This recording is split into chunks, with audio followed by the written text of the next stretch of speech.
Welcome to this week's edition of World Crisis Radio. This is Webster Tarpley reporting from Washington, D.C. It's the afternoon of July 31st, 2015. Now, the big activity here this week has been attempting to stop and roll back a coup d'etat, a putsch, golpe here in Washington. And this is, once again, the ISIS czar, General John Allen. He makes a specialty of doing cold coups, putsches, policy putsches at least, and end runs, except he does end runs around the president. And he does this in the service of a foreign power, that is to say, Turkey under Erdogan, and to a very real, in a very real sense, the Muslim Brotherhood. So the pattern was this. Last Friday, approximately, Obama left on his African trip, going to Kenya and Ethiopia to address the organization, the African Union, talking about ISIS. But here in Washington, Allen, the inside man of the Petraeus clique, right? Petraeus, General David Petraeus, the outside man, disgraced, now a felon, mishandled secret information. The inside man is Allen, and his network support is very great. It started off with this Monday story in the top right-hand corner of the Washington Post. Turkey and U.S. plan safe zone in Syria, expanded air war on Islamic State.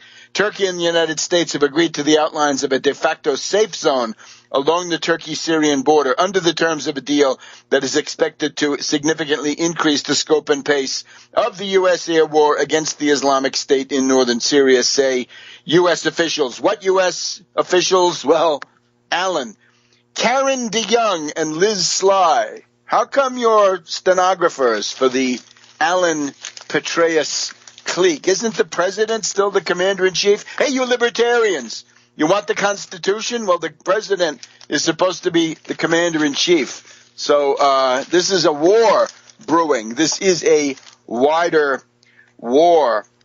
So the idea of this was obviously, we have a very convenient map here in the Washington Post of July 27th, page A8. This map has then been put on MSNBC by Rachel Maddow and Richard Engel.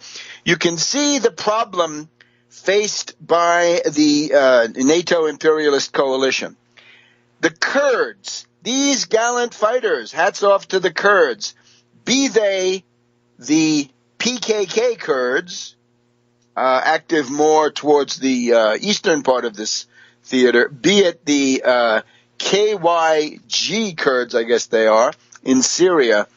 They have virtually closed the Turkish-Syrian border to the ISIS supply lines. The Kurds, through battles like Kobane and other towns, the Kurds have virtually cut the ISIS supply line. The only area where ISIS can still get supplies, recruits, dupes, fanatics, psychotics into northern Syria and money in and oil out is between Jarablus on the Euphrates River and Azaz over there on the in the upper the northwest corner of Turkey, right? Jarablus to Azaz. That's the window. And the so-called safe zone, take a look on the map. Take a look at an excellent map that we have on tarpley.net. You'll see that that's the area that the safe zone, or the terrorist safe haven, ISIS safe haven, and ISIS supply line.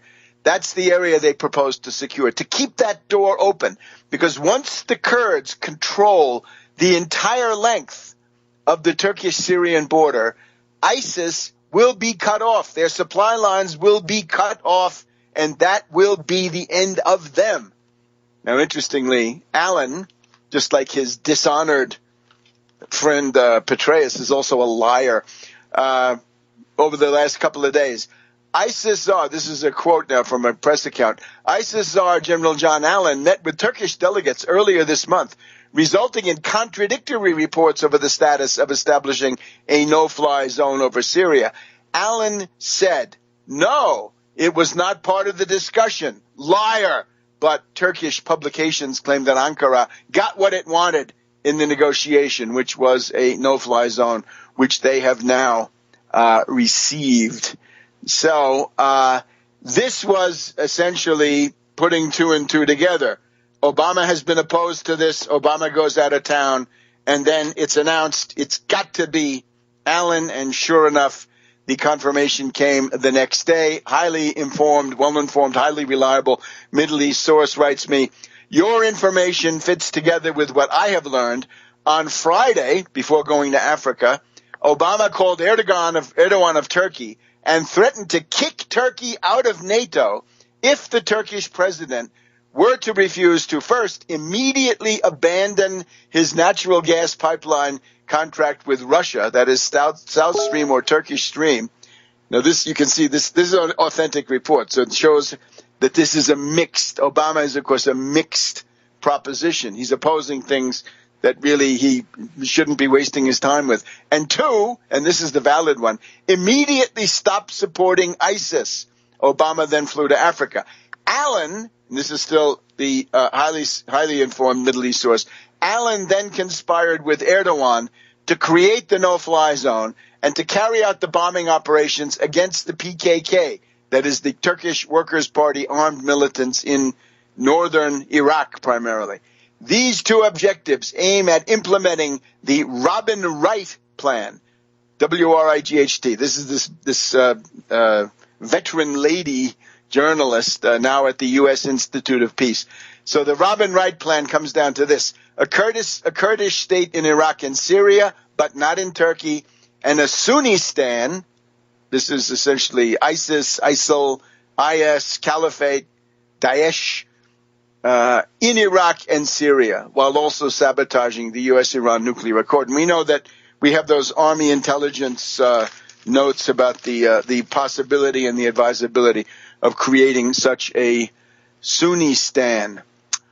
Now, the other thing is that we're told once again by the well-informed source, Obama responded by repudiating Allen, saying, no, I don't support Allen, and by appointing Michael Ratney, R-A-T-N-E-Y, as his special envoy for Syria. Now, this is hopefully somebody who's going to stand up to Allen, but you get the idea here. The president is not able to fire Allen. What have we got here? An insurrection? How many insubordinate officers? How many disloyal officers? How many traitors are there in the Pentagon? What's going on here? Subversives, sedition going on. The president can't get his own policy. Is it as a result of the many security breaches with the rotten bureaucrats of the Secret Service? What is going on here? Well, it's what you've been hearing from this broadcast week by week over the past several months. Now, the Robin Wright plan, again, this is something that she published in the New York Times, September 28th, 2013. We could quibble about whether she's really the author of this. Does it come from these somewhat less presentable figures, Frederick Kagan, Jack Keane, Petraeus? Does it come from other members of the Kagan family? Right, that includes Victoria Nuland. Anyway, Robin Wright puts it out. So that's that. Now, the other interesting story we have is that, we'll get to it in just a second, that Erdogan's two children are both part of Daesh. And Erdogan may indeed be the supreme commander of Daesh. Erdogan actually may be the real caliph. He's got a regent going there in Raqqa. Back in a minute. World Crisis Radio, it's the afternoon of the 31st of August, 2015. Now, just in terms of the chronology of the week, the story here about U.S. and Turkey planning a safe zone, it means Allen, ISIS czar General John Allen, and Erdogan of the Muslim Brotherhood are planning an operation to smash the Kurds and to protect ISIS the main thing is then push ISIS east. Push ISIS towards Iran. Push ISIS indeed towards the Caucasus, Transcaucasus. Push it towards Chechnya and such places. Now, on Wednesday evening, on the PBS NewsHour, here we get what was presumably now a member of this clique around Allen. This would be NATO Supreme Commander General Philip Breedlove, interviewed on the PBS NewsHour, questioned by Gwen Ifill. And she asks him, is there a safe haven? Is there no-fly zone in northern Syria? And amazingly enough, Breedlove simply says, oh, no, there's no such thing. That's not what we're doing. I don't know where you got that. And, of course, this feckless Gwen Ifill with her softball sweetheart interview style, when dealing with illustrious warmongers, simply let it pass, right? So a real howler, a blatant lie. So Breedlove, an important guy, right? The U.S. European Command and the NATO Supreme Command, too. So it's more than that. We've got Thierry Masson of the Voltaire Network also supplementing this with some very interesting information. It turns out that the daughter of Erdogan, Sümeyye Erdogan, is the administrator of a secret hospital for terrorists. This includes Al-Qaeda and ISIS in a place called Sanliurfa, Sanliurfa, just a little bit north of the border. This town has already got a secret Al-Qaeda training camp, and they bring the wounded ISIS fighters in there. They're brought in by the MIT, Milli İstihbarat Teşkilatı, National Intelligence Organization of Turkey. This is under the daughter of Erdogan, and we are now told by the leader of the Republican People's Party, CHP, this guy's name is Gürsel Tekin. We're told that the crude oil stolen by ISIS in especially Iraq is being exported by BMZ, the shipping company controlled by Bilal Erdogan, the son of President Erdogan. So President Erdogan's son is shipping the oil and making money, violation of Resolution 2170 of UN Security Council. So a daughter runs the hospital for the wounded ISIS fighters, and the son does the exporting of the stolen oil. So, now remember, keep your eye on the big picture. The goal is to protect the ISIS supply lines. Turkey claims to be threatened. They say, oh, if the Kurds control the entire Syrian side of our border with Syria, that's a threat to us. Baloney. It's a threat to ISIS, because at that point, ISIS would begin to collapse. I have repeatedly called on this program, Turkey, U.S. must issue ultimatum to Turkey, close that border, seal it hermetically, nothing gets through. Neither way, nix. Obama seems to have done something like what I said. Good, but now make it stick. Fire Allen. And the point about that is, and let's always remember, hashtag fire Allen 4, the number 4, ISIS, all caps. Hashtag fire Allen 4, number Arabic 4, ISIS, okay?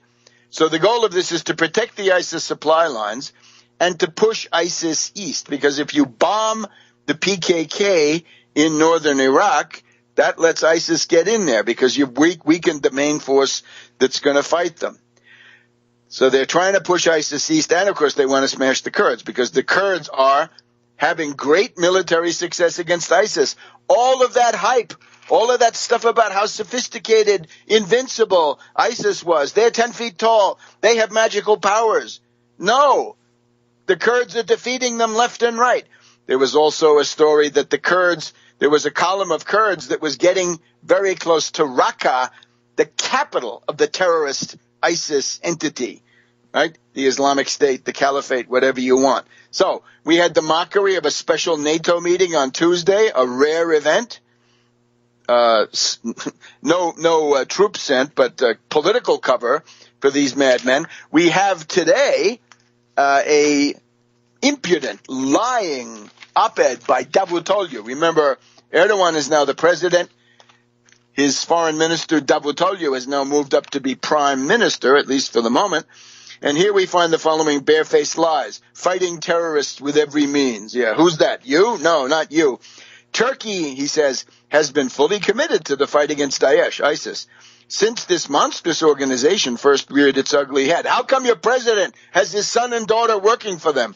No other NATO country has had to share a border with Daesh. Well, that's your own doing. We have already been deploying our national assets and capabilities to degrade this terrorist organization. Now we're also told, who do we blame for this? Don't we blame you? Don't we blame Turkey for being a safe haven and a supply line? Oh, no.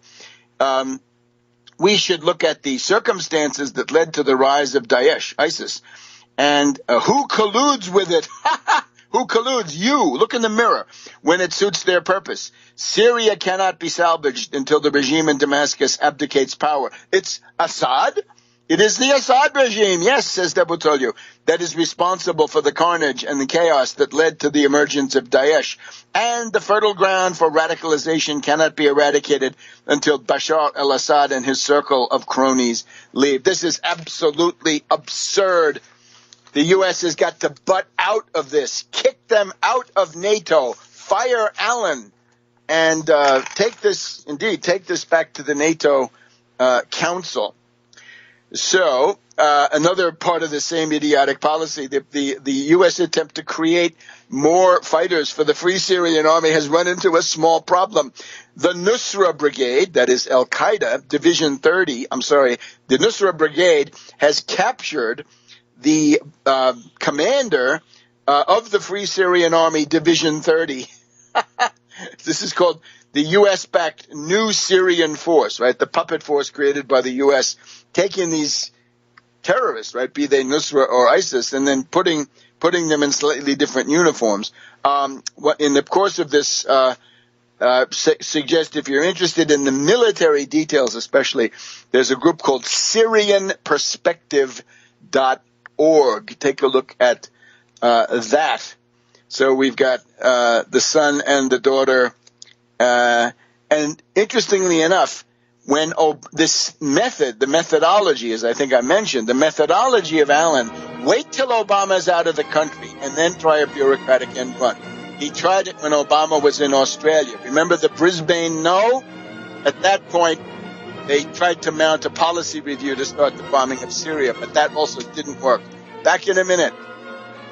Welcome back to World Crisis Radio. And now we have a very special guest. This is Thierry Meyssan, Meyssan, if you want to type it in. He is the leading personality of the Voltaire Network, the Réseau Voltaire.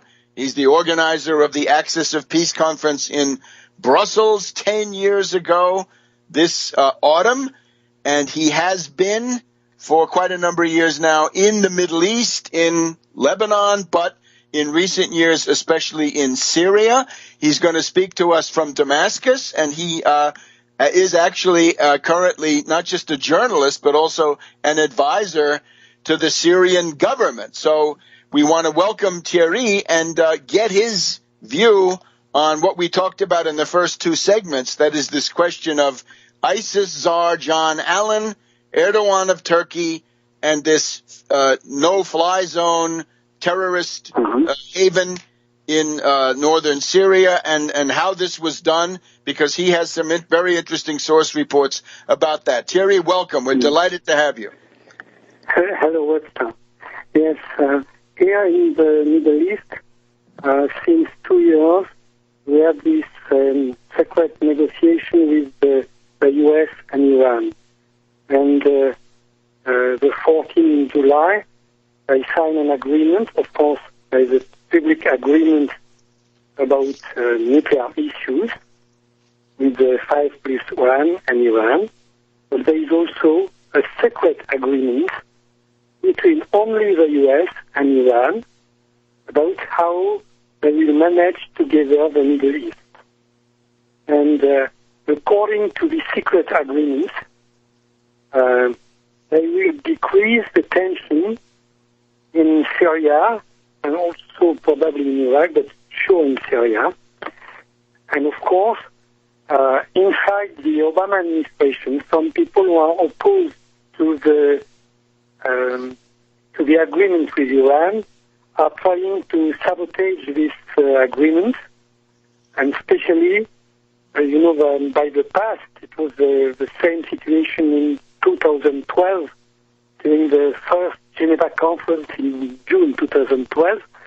We signed a kind of peace, and immediately General Petraeus, General Allen, and Hillary Clinton sabotaged everything, and they restart the war with the French and Qatar.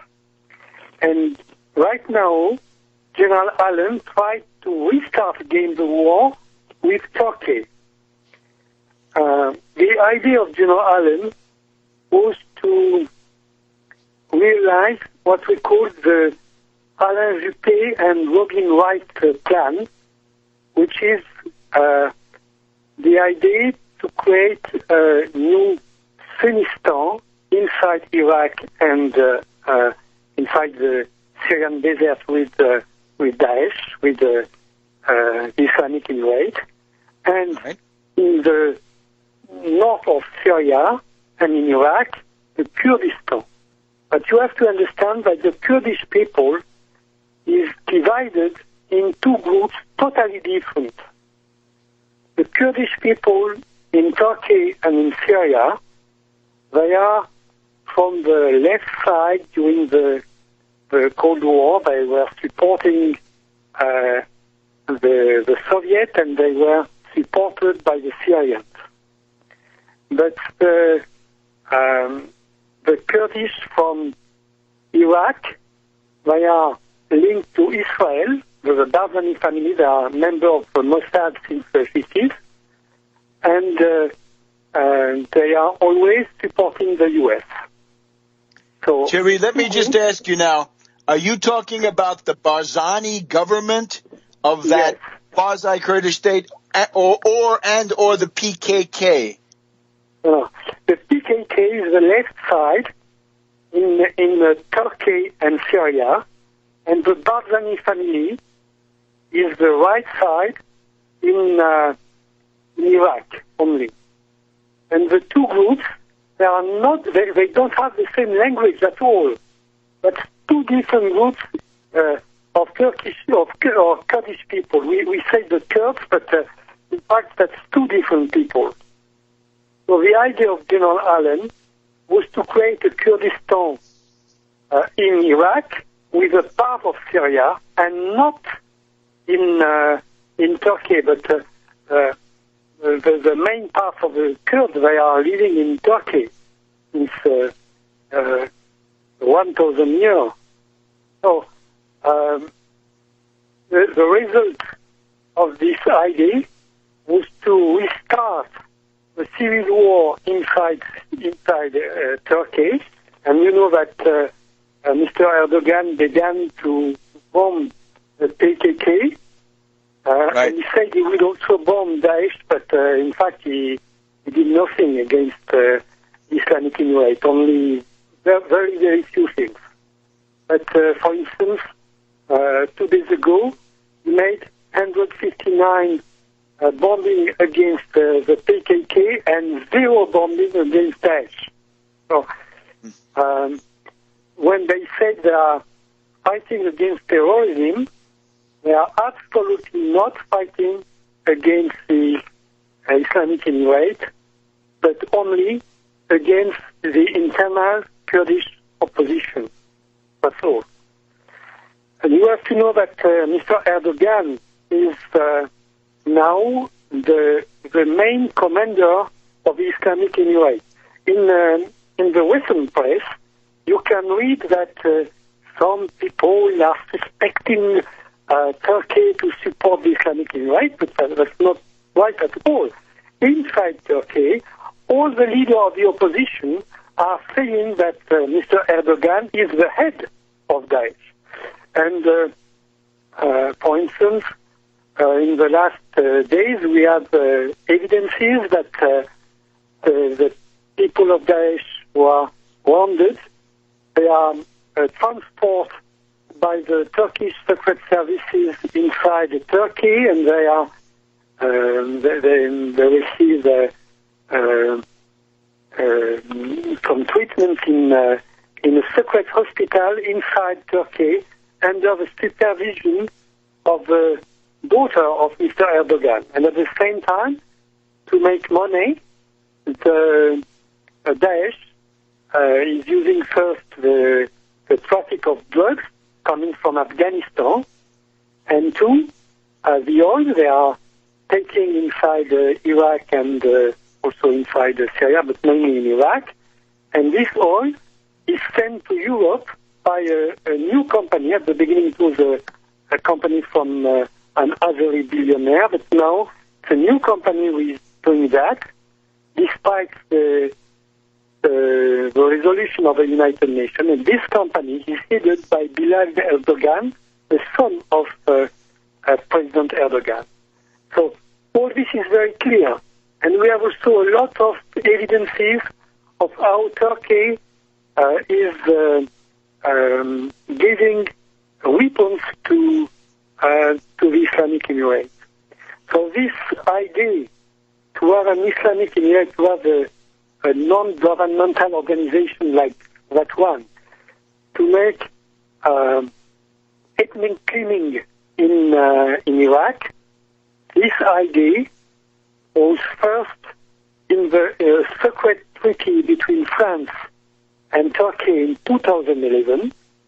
It was done by Alain Juppé for France and Ahmed Davutoglu for Turkey. That's why Turkey entered at war against Libya and against Syria. And now they want to realize this, both this Semistan with Daesh and this fake Kurdistan with the Barzani family. Okay, we've just got a hard break coming up, and we'll be right back with Thierry Meyssan. This is an amazing insight. You won't hear this anywhere else. We'll be back in a minute. Welcome back to World Crisis Radio. We are still on the line with Thierry Meyssan of the Voltaire Network, the Réseau Voltaire. He is in Damascus, Syria, where he's been for a number of years. And he is, of course, an international journalist, published in Russia, in many, many other countries, and an advisor to the Syrian government. So Thierry is telling us, essentially, that the caliph, the head of ISIS, is not this Baghdadi that you see, but it's actually President Erdogan of Turkey, and he is collaborating with General Allen, the ISIS czar here in Washington, to attempt to obviously to preserve ISIS and build it up. And that his two kids, as I reported before, the report I was giving is written up on the Réseau Voltaire website as well, that his son and daughter are also part of the support apparatus and money apparatus of ISIS. Thierry, please continue. Yes, as you said just now, al-Baghdadi, the caliph of the Islamic Emirate, is only a frontman for this organization, and he was chosen because he is from the family of the Prophet Muhammad. But he is not the real head of the system.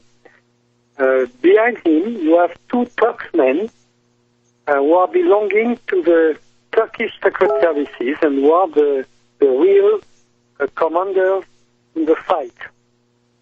And inside the headquarters of Daesh, quite all the other officers are coming from the former Soviet Union, especially from Georgia, but also from Turkmenistan and other countries from former Georgia. And right now, when you are hearing the discussion between the officer of Daesh by talkie-walkie, by radio, they are talking together only in Russian. They don't talk together in Arabic, but in Russian or in Turkish. So this is very clear. all this was organized by Turkey at the beginning for the CIA, but now for Turkey himself.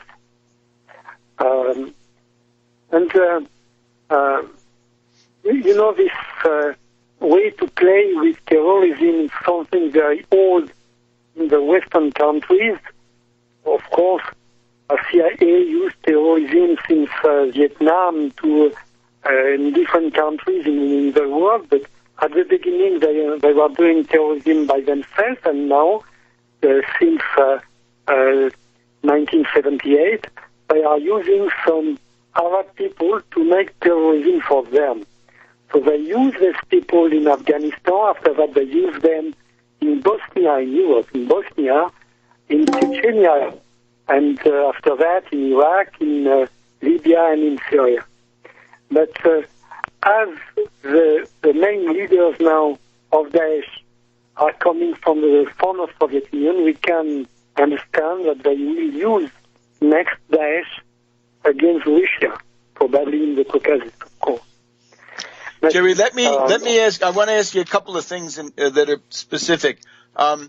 Do you detect an effort to direct Daesh, ISIS, towards the east? In other words, is the future plan to have Daesh attack Iran, or to go into Chechnya, or what are the targets that they're looking for in the near future? In fact, right now we don't know. The only things we know is that President Obama said he will withdraw Daesh from the Middle East. But probably he will send it in the Russian Caucasus. But that's not sure. It looks probably like that. But he could also send them in Nigeria, in Libya, in the Balkans. But the most logic is to send them in Russia. Right now, we don't know how much people are fighting with Daesh. We have very different analysis for that. It's between 50,000 and 200,000 people. That's a very big difference. There's people in Iraq, and most of them coming from outside, from other countries. At the beginning, they were fighting inside Syria with different names, the Free Syrian Army, the Al-Nusra Front, a lot of different names, but the same people who changed the name and who are now inside Daesh. And you have also with them some former officer of Saddam Hussein. And this is very important to understand, because these officers were not people from the Ba'ath Party, but they were the officers that Saddam Hussein used against Syria in 1978 to 1982 to support the Muslim Brotherhood against the Syrian Republic. And these people, they are now inside Daesh. Of course, they are old, but they are very well trained. And at the beginning, Daesh entered in Syria suddenly with a huge army. In May 2014, we were thinking that Daesh was only 800 people. But in July, when they attacked Iraq, they were more than 100,000 people. So 1,500. 1,500. No. 15,000. When they attack Iraq, they were 50,000 people to attack Iraq. Okay, sounds like 50,000. Suddenly, they absorbed a lot of small groups who were fighting against the Syrian Republic to create this new terrorist organization. And the creation of this organization was decided in secret meetings in Amman, in Jordan, in May 2014. We have the copy of some records of these meetings. We are published by the PKK in Turkey, because in the secret meetings, of course, the Kurdish government was the most important in this meeting. And you have also in this meeting the Barzani family with the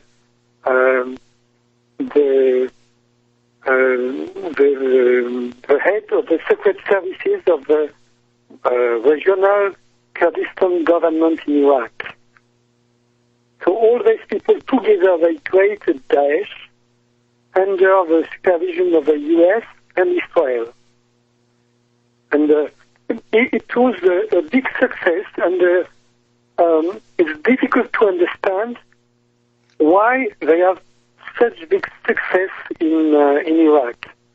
Of course, it's because there was a lot of officers of the Iraqi army who were part of the plot and who opened the doors to these people, because they enter without fight. And so they conquer all the Sunnistan, all the Sunni part of Iraq, especially Anbar, and they clean this country from all the minorities. And you know that in the Middle East, since very old times, all the communities are living together in the same places. So this is something totally hurting the history of the Middle East. Okay, Thierry, I'm sorry we've run out of time. We want to thank you for these important insights. Let's maybe get you back next week or the week after for an update. But we want to thank you very much. This is information that is absolutely unavailable anywhere else. So thanks again. Thierry Maison of the Voltaire Network reporting to us from Damascus, Syria, about how Erdogan of Turkey is the head of ISIS. And we'll be back in just a minute. Welcome back to World Crisis Radio. So you can get information, analysis, exposés from Thierry Maison at the voltairenet.org, Réseau Voltaire, many languages. The most is available in French, but English is there's a lot of material there too. So this is worth following in times like these. Now we have to shift over to Greece. We're going to try to get a report from Greece later in the program. Let's just mention a couple of things now. We've just had a conference yesterday morning sponsored by Bernie Sanders on the Greek debt crisis. This was he's the ranking member of the Senate Budget Committee, I believe. So here we have the usual IMF in-house loyal opposition, Joseph Stiglitz. Then we have Professor Galbraith, the younger, of the University of Texas.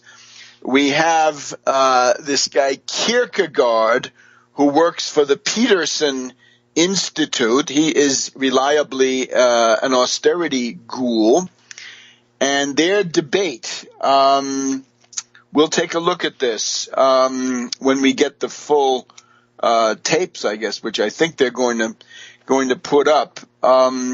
Kierkegaard is the most grotesque. He says that the Greeks lost market access, and therefore they have nobody but themselves to thank for austerity. And he seems to regard austerity as a kind of force of nature. It's something that just happens, right? It's imposed by the market. Well, of course, nothing of the kind. This was imposed by the political clique around Madman Schäuble, who ought to be in the psychiatric clinic and not finance minister and currency dictator of Europe, which is what he seems to want to be. Galbraith then appeared on the Boom Bust program on, I believe, the 30th, same day as this event. And he says that there's a lot of talk about Plan B, that he was setting up with Varoufakis. Now, this information is coming out rather slowly, so we want to follow it closely.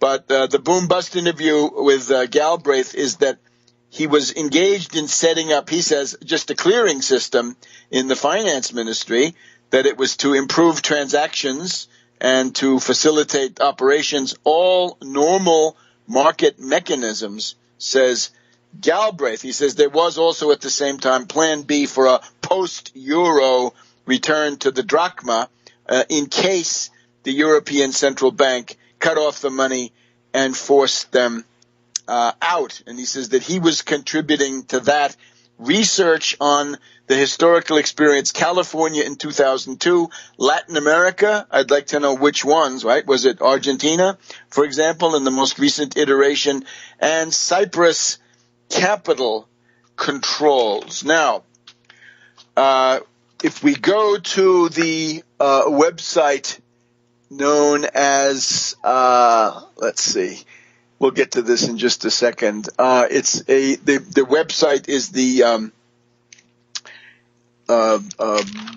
this is essentially what we have is the interview or talk. It's a talk by Varoufakis to various people, apparently hedge fund representatives, British, where he, apparently thinking that this is going to remain confidential, talks off the cuff. Now, what Galbraith says may be the whole story, or maybe it's Galbraith maintaining, his pledge of confidentiality to Varoufakis, that he tends to minimize what happened. With Varoufakis, though, it's rather more ambitious, and he says that what he was doing, Varoufakis, in this interview, that he was creating a parallel payment system, that this was part of Plan B. He created a team of 4 or 5 people.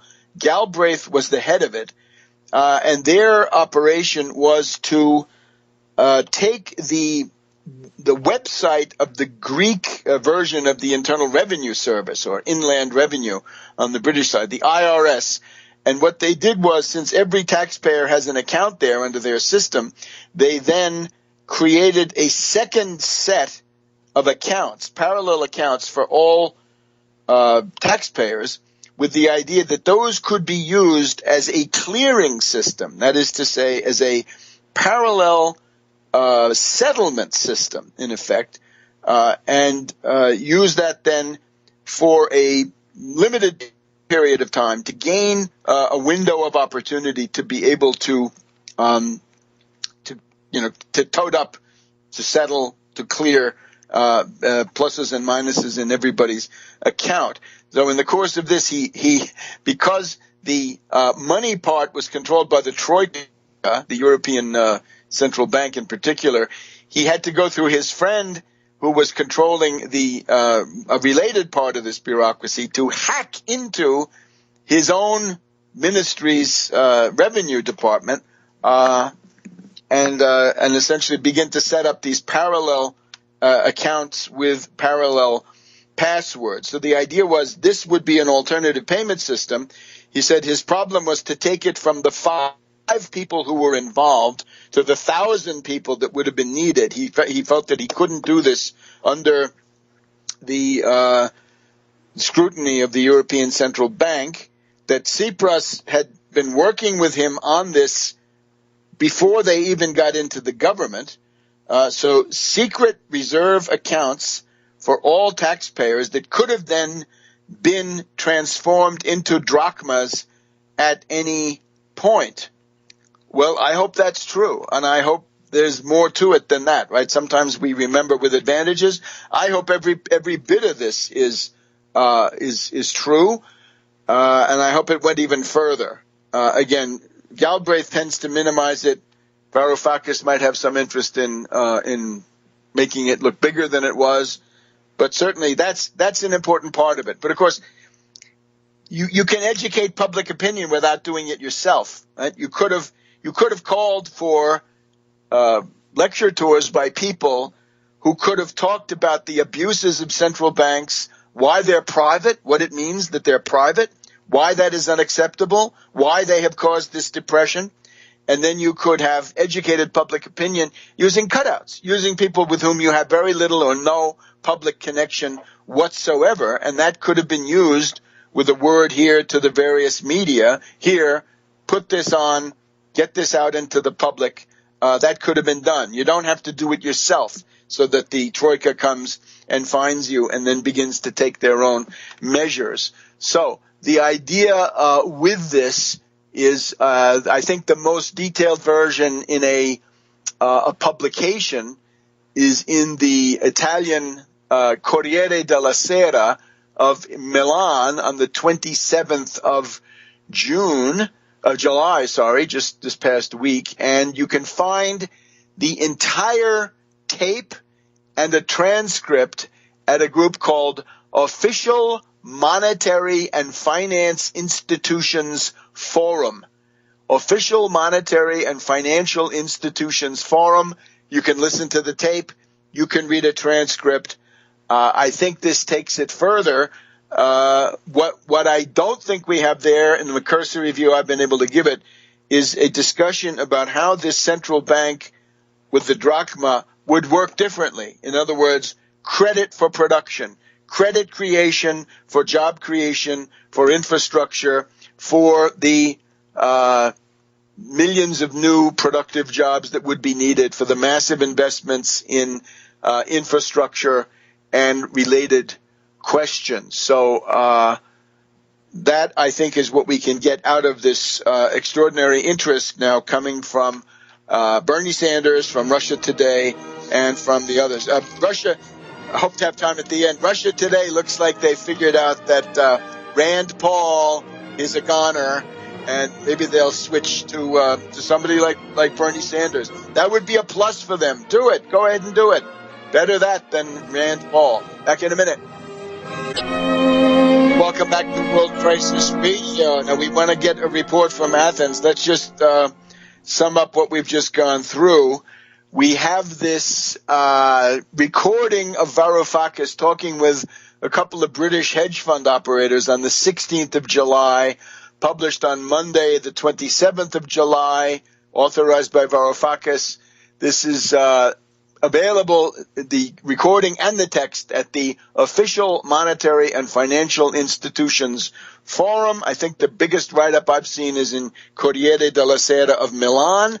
But yesterday here in Washington, we had the Bernie Sanders-sponsored Stiglitz-Galbraith-Kierkegaard forum with various opinions. And we also had Galbraith on the boom-bust program of RT, tending to underestimate this, but that's perhaps just tactical. So we've also got the fact that although Lagarde had been claiming that she was going to get debt reduction, we're now told that the IMF staff is telling her that she can't take part in any more of these Greek bailout operations. So that would be sort of a bait and switch, a dirty trick, right?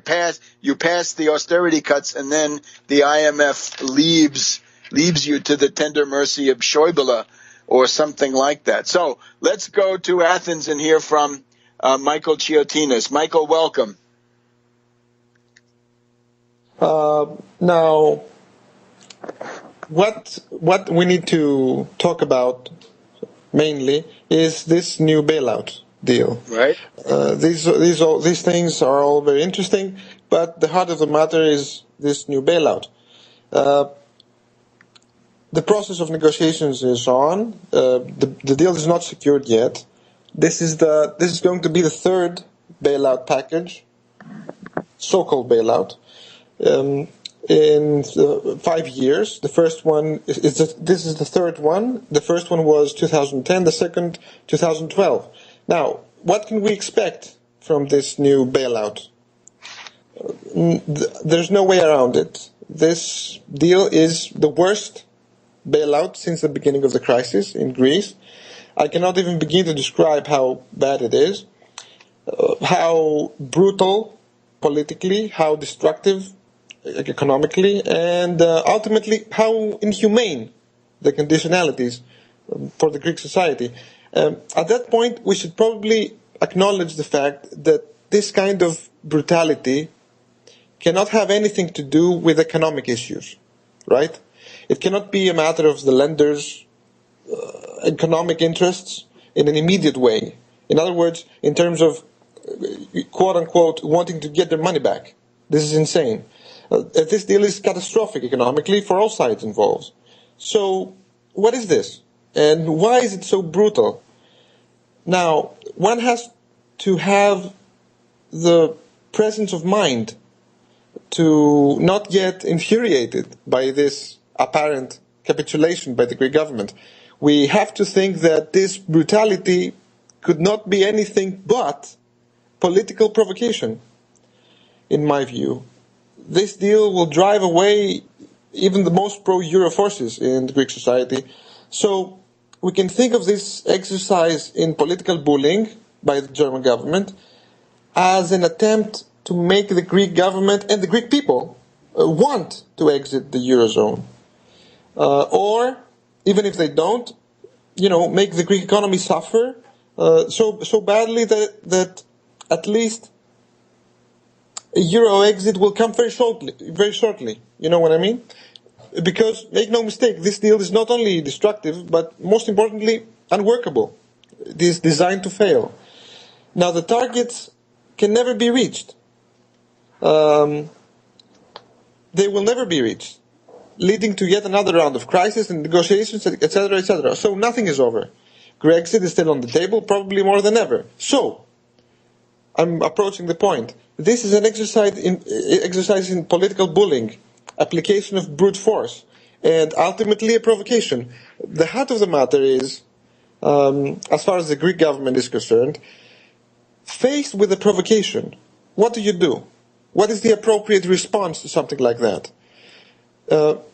I should say that, yes, a Euro exit, economically speaking, may be the best option. Schäuble has worked very hard to make it appear as the best option anyway.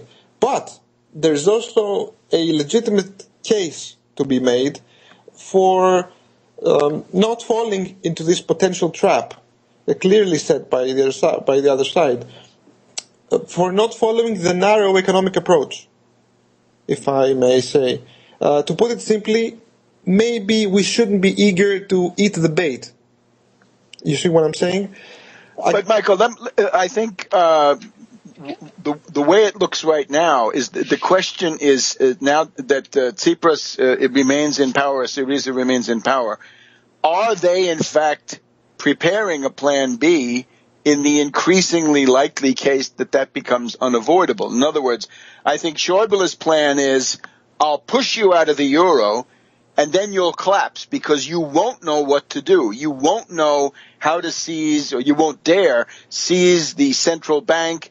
There'll be countervailing forces from the Greek oligarchy. Maybe you'll have a civil war. I'll occupy you with some kind of a force. I think the big question, we went through in some detail the parallel payment system that Varoufakis says he was setting up. And that's all to the good. All good that he created a parallel payment system that could have been switched to drachmas, right? But you've got to do more, right? You've got to have the banknotes ready. He says the big bottleneck was to go from 5 people on the team to 1,000, and he couldn't figure out how to do that without having the word leak out, right?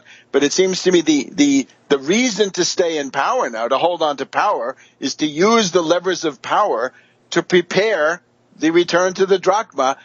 Again, it's going to be forced on you by somebody else, but it's becoming more and more likely. The important thing is to leave the euro, but to do so successfully. Maybe, but we can say that there are 2 opposing arguments.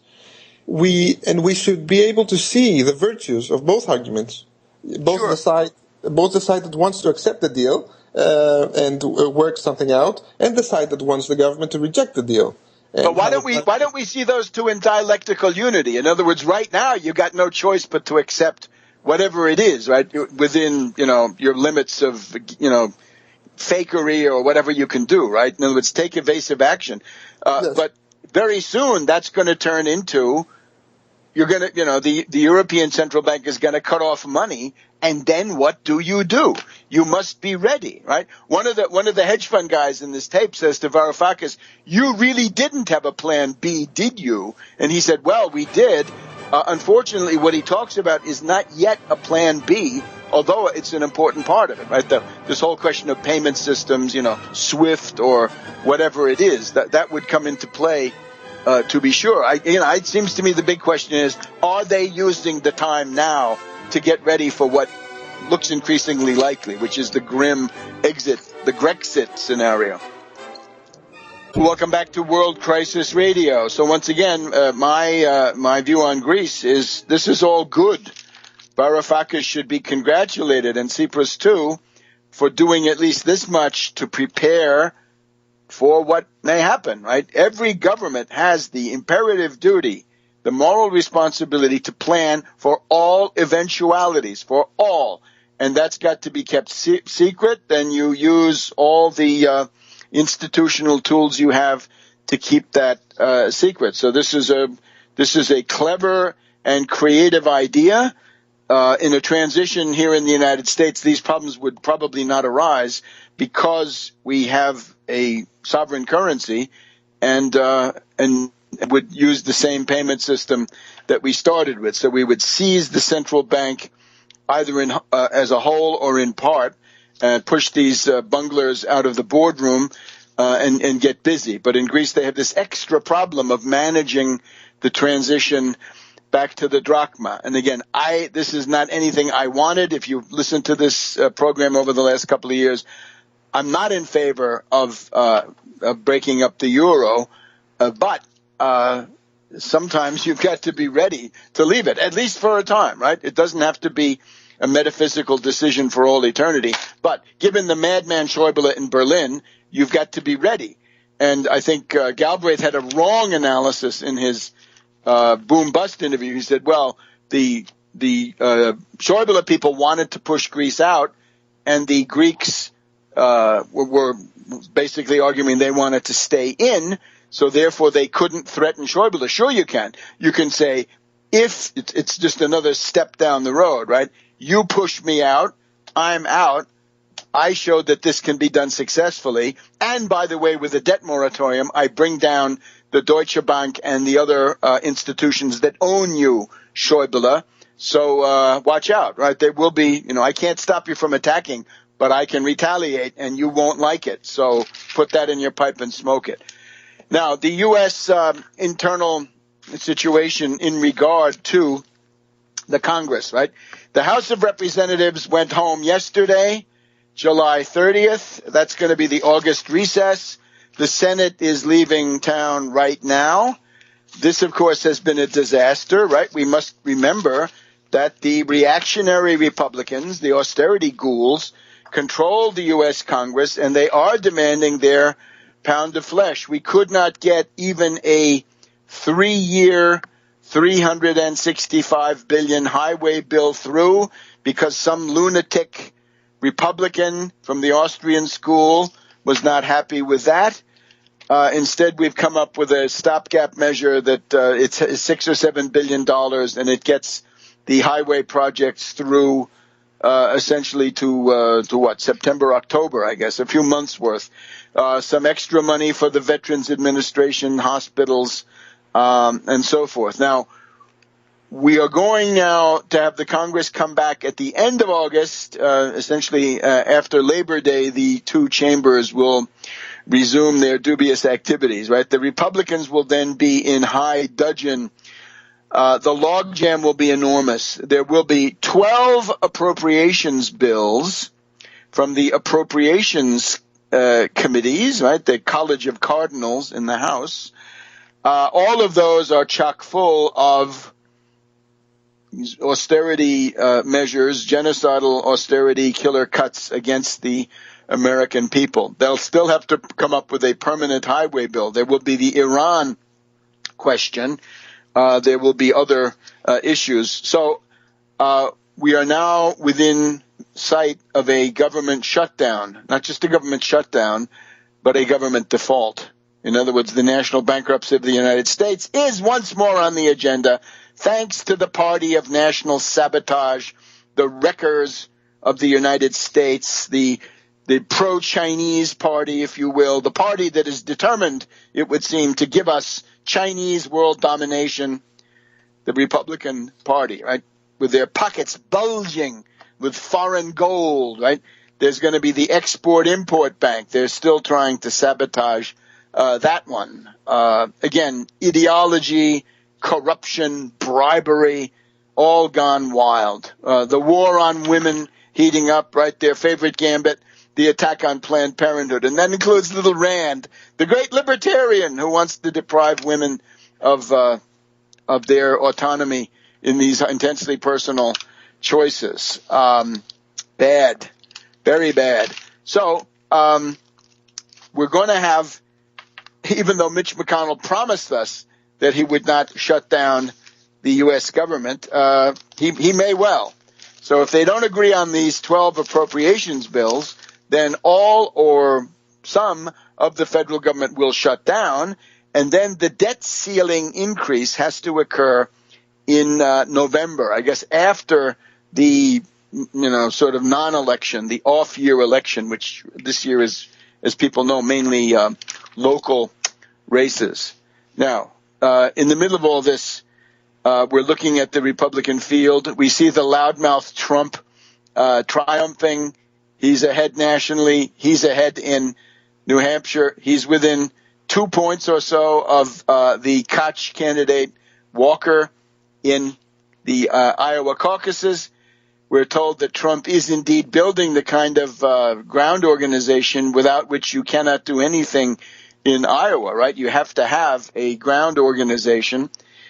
He seems to be acquiring it. But the interesting one is little Rand Paul. I think if we write the history of U.S. ideology in the near future, we may say it was in the summer of 2015 that the libertarian movement began to die, to go deservedly into that oblivion and that bad night. Little Rand is cratering. He's cratering because he started his campaign on an aircraft carrier. He's cratering because he flip-flopped on many issues. His opportunism, his scoundrel character, too much in evidence. And in particular, his campaign against the Iran nuclear accord has shocked his dupes and former followers. We're getting reports of little Rand's people burning their T-shirts. Can you believe it? They're burning their I Stand With Rand T-shirts. $35 T-shirts are being burned by disillusioned Paul-tards, and sometimes they get together and have a burning bee. They've got a burning bee going on, and that is reported in the various media. And all kinds of people are turning against him. I would point in particular to Justin Raimondo of anti-war. Right, this is sort of the high priest of libertarian anti-war ideology, and his column is entitled "Rand Paul, Fraud, Failure, and Liar." How about that? As the smoke wafted up into the already smoggy Los Angeles air, a group of young libertarians watched as Jahel Aram burned his Stand With Rand T-shirts. He had 2 of them, and he had been hobnobbing and phone banking with little Rand, but now it's over. And we've got articles on Mondo Weiss. What prompted such a fiery stunt? The son of Ron, the son of the leprechaun, opposes the deal with Iran over its nuclear program, faulting the agreement for lifting sanctions. We'll have more of this in just a minute on World Crisis Radio. Welcome back to World Crisis Radio. Webster Tarpley here in Washington, D.C., the last day of July 2015. Is the libertarian movement, it is an artificial movement, and we'll talk about this for a second. Is it dying? Is this the beginning of the collapse of the Republican Party in general? Right? We know that we have some kind of a feud going on. Cruz is attacking Mitch McConnell, rightly pointing out that he's a liar. Of course he's a liar. He's the tool of Koch. Speaking of Koch, Trump is not getting any money from Koch. What does this mean? Right? All that money the Koch brothers poured into the Republican Party, and now a tin-horn demagogue comes along, and essentially that money may be lost. Now remember, we can look at Trump from any number of points of view. We've already got the Tax Wall Street Party to thank for a vignette showing the head of Trump as a wrecking ball, and sure enough, Miley Cyrus sitting on top of the wrecking ball. This wrecking ball is knocking down the edifice of the reactionary Republican Party. The other one that comes to mind is Samson and Delilah. Remember, Samson was very good against the Philistines as long as he had his hair and his strength, but he betrayed his secret to Delilah, who cut his hair off. He was blinded, and he was brought into the Philistine temple, but as his hair began to grow back, he had enough strength to pull down the columns. The roof of the Philistine temple came down, and the entire Philistine ruling class and Samson were crushed in the process. Do we see something here that is comparable to the present and the coming situations? Well, I think we may, in the sense that Trump may well be able to pull down this rotten edifice of the Philistine reactionary Republican Party, but also himself be brought down under the wreckage, under the rubble of the Philistine temple. In this case, we're using the term Philistine just culturally, right? That the Republicans are barbarians and boors, and they have no taste, and they're Philistines, right? They're Babbitts, right? This kind of thing, right? The bourgeoisie, as H.L. Mencken called them. So all of this is happening. Remember where libertarianism comes from. It is a foreign body in American history. Don't tell me that Alexander Hamilton was a follower of the Austrian school of political economy. Not George Washington, not Alexander Hamilton, and not any of them, not one of them, because the Austrian school more or less came into existence after the American Civil War. The United States, using protectionist policies, at least 2 out of the 3 that you'd have to have, in particular a protective tariff and massive construction of internal improvements at public expense, even if they're only in one state, that is to say the Transcontinental Railroad.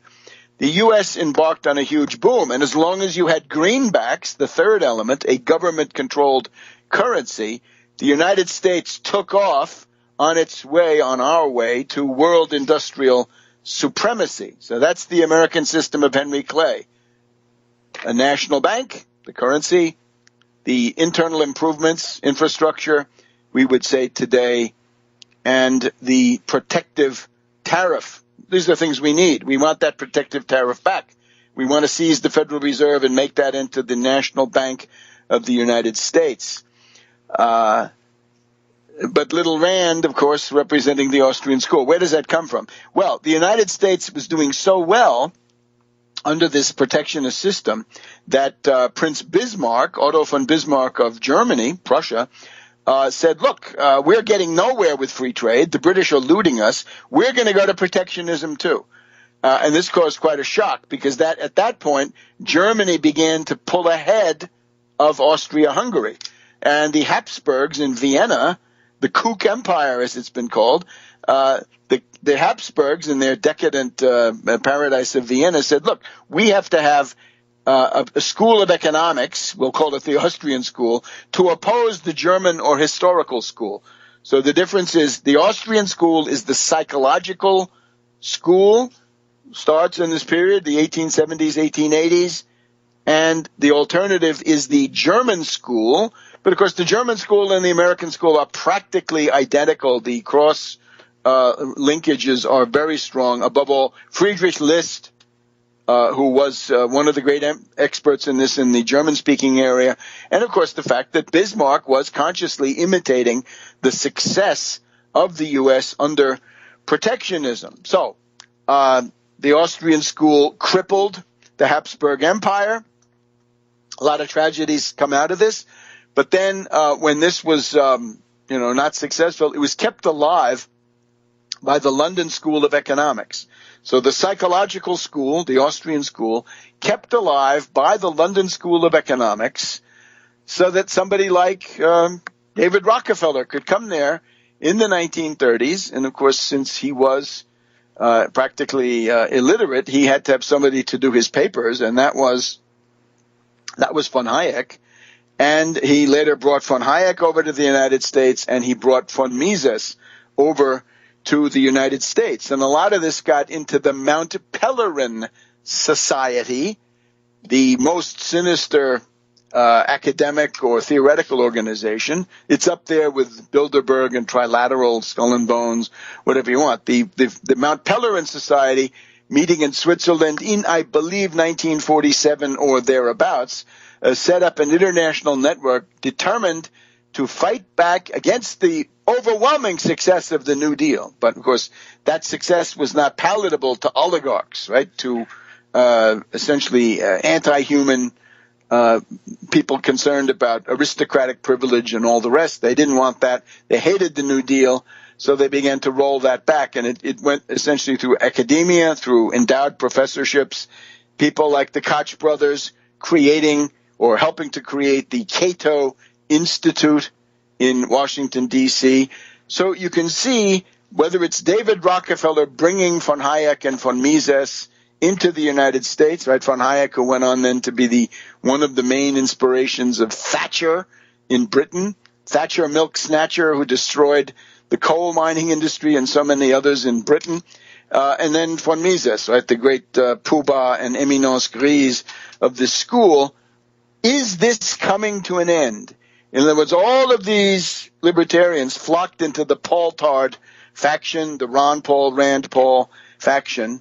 Is that collapsing because of too many betrayals, right? Even the dumbest dupe will, in the end, begin to figure out that he's being robbed blind. And I think that's what you can detect. I seem to see that the Daily Paul website is gone. No more Daily Paul. This is now something else, but it's not the Daily Paul.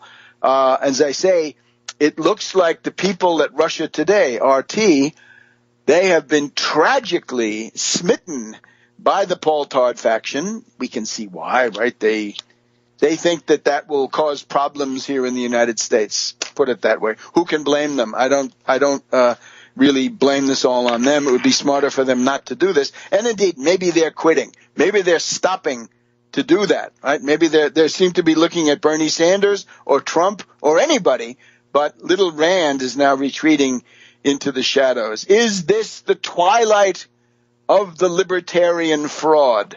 This artificial movement brought over here? We sure think so.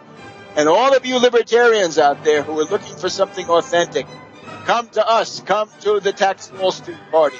Subscribe to our briefing at taxwallstreetparty@gmail.com. taxwallstreetparty@gmail.com. And we'll be glad to give you a free subscription to our matchless daily briefing. Start with the triple series on Allen and ISIS. We'll be back next week on World Crisis Radio.